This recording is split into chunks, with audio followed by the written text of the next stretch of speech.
Assalamualaikum warahmatullahi wabarakatuh. Perkenalkan, saya Amalia Yulianti dari kelas BGMID. Di sini saya akan menyampaikan hasil review saya, yaitu review jurnal tentang Pancasila sebagai ideologi negara.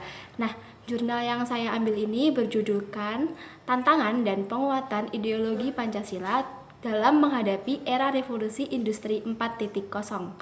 Jurnal ini ditulis oleh Nurul Fadilah, Vol 2 nomor 2 September 2019.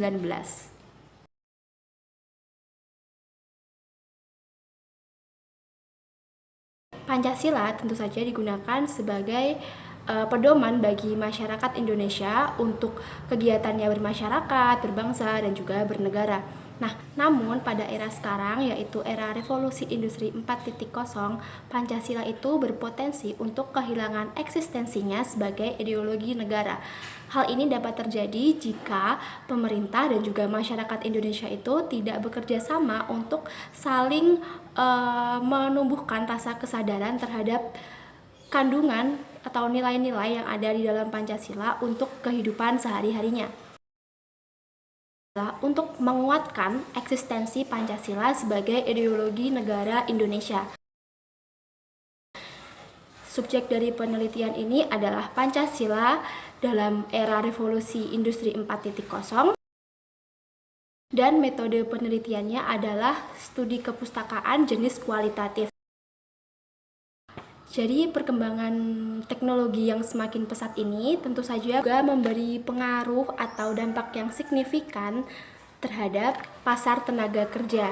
Hal ini disebabkan karena banyak industri atau pabrik-pabrik yang lebih memilih untuk menggunakan teknologi atau mesin-mesin atau robot-robot untuk membantu pekerjaan industri tadi, sehingga akhirnya tenaga kerja atau sumber daya manusianya itu kurang digunakan gitu, karena sumber daya manusia itu dianggap menuntut kenaikan gaji, namun tidak dibarengi dengan peningkatan kualitas dari produksinya tersebut. Nah, hal ini menyebabkan akhirnya banyak sekali perusahaan yang melakukan PHK terhadap karyawannya.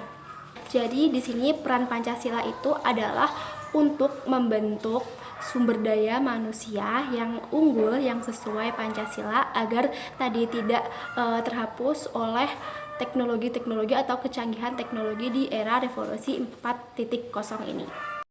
Jadi dalam menghadapi era revolusi industri 4.0 dalam bidang ekonomi, Presiden Indonesia yaitu Pak Joko Widodo sudah membuat roadmap atau Making Indonesia yang akan mendongkrak perekonomian Indonesia.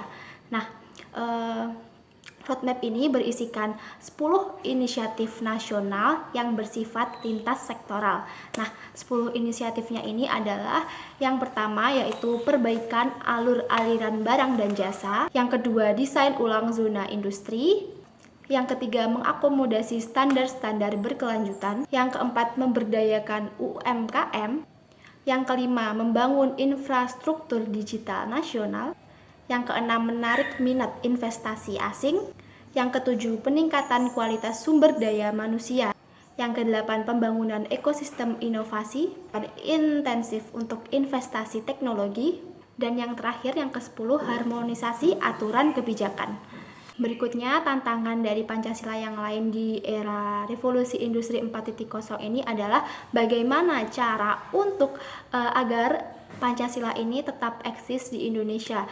Jadi metode belajarnya itu harus sesuai dengan perkembangan zaman yang sekarang. Pembelajaran yang dimaksud itu adalah pembelajaran yang dulunya terpusat kepada pengajar atau guru. Sekarang si peserta didiknya itu juga harus berperan aktif dalam proses pembelajaran tersebut. Selain itu, cara mengajar dari guru pun juga haruslah lebih menarik, tidak monoton, agar peserta didik atau peserta didiknya tadi tidak merasa bosan dan juga tetap enjoy dalam penyampaian materi tentang pendidikan Pancasila. Materi yang disampaikan sudah sesuai tema, sudah dituliskan secara lengkap dan juga rinci. ada beberapa pokok materi yang disampaikan itu sebenarnya intinya sama, cuman di bagian lain atau di bawahnya itu kayak diulang lagi dengan bahasa yang sedikit berbeda, namun sebenarnya maknanya itu sama. Itu kekurangannya menurut saya. Jadi, tantangan dan penguatan ideologi Pancasila terhadap era revolusi industri 4.0 ini adalah dengan yang pertama meningkatkan pemahaman dan juga wawasan tentang nilai-nilai Pancasila. Yang kedua yaitu mengurangi kesenjangan sosial. Yang ketiga, meningkatkan sumber daya manusia yang unggul yang sesuai dengan nilai-nilai Pancasila. Adapun perkembangan iptek yang sekarang dapat digunakan untuk penanaman nilai-nilai Pancasila secara lebih mendalam lagi. Saya rasa cukup sekian penyampaian dari saya. Apabila ada kurang lebihnya saya minta maaf. Wassalamualaikum warahmatullahi wabarakatuh.